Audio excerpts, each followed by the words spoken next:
This is Jason with Chicago News, and this is one of the more fun days we get to review a car. We've got the 2017 Dodge Challenger SRT Hellcat. When we last reviewed the Challenger, I had some gripes with some of the design aspects, especially through the side here, some of the proportions of the three-quarter view here. And this yellow color actually does a great job of hiding that, if you will.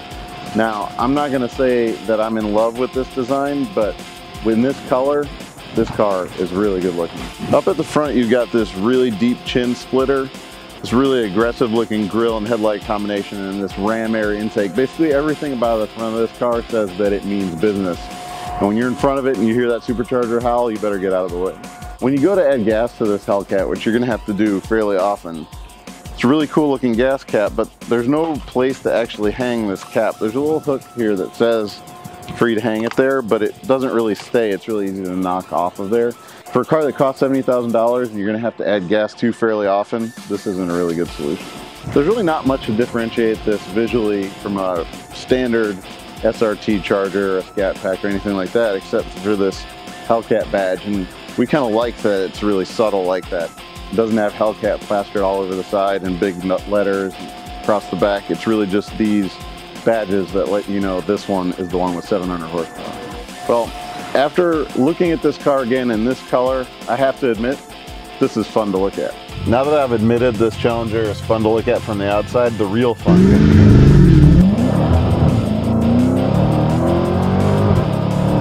That's what I'm talking about.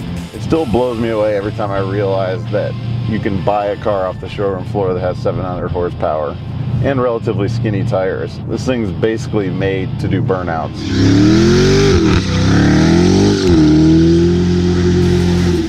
Of course, this Hellcat sounds amazing, but one of the best parts about the sound is this whine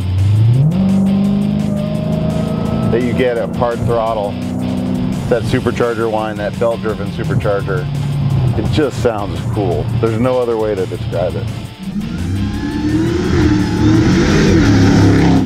Of course, as an experienced race driver, I immediately went to the track mode, but that's a little advanced for most people who are going to buy this car. But the sport mode, actually, for the traction control and stability control, lets you slip and slide the car a little bit without it ever going around. So it lets you have that fun without worrying about going over the edge, which in a 700 horsepower car is really easy to do.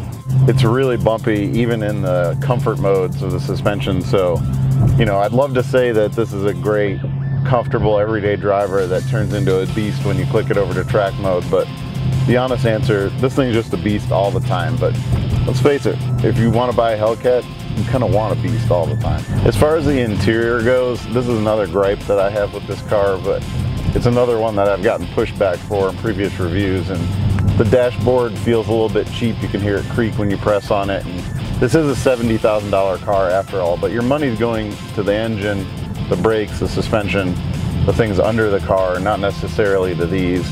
You know, I would like a little bit more refinement in here, but it is what it is, and this is fun to drive no matter what the interior is made of. There's a bunch of apps you get here through the Uconnect system. There's apps you can add and everything, but what you really want to go to is drive modes. You can set your car up, sport mode, custom. What you do is when you go to set it up, you can change the power level, the transmission shift level, shift paddles, and suspension and traction settings. So it really allows you to fine-tune the car to exactly the way you want it. Of course, we're gonna go straight to track.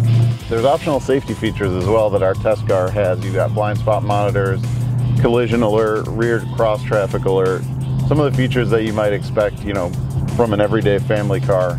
You've got some of those safety items here as well, which are definitely nice to have. The visibility isn't the best, especially backing up.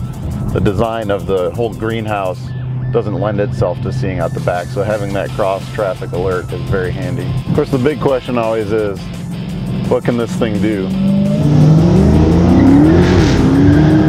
There's the answer. Just savage acceleration. Well, what do we think of this 2017 Challenger Hellcat?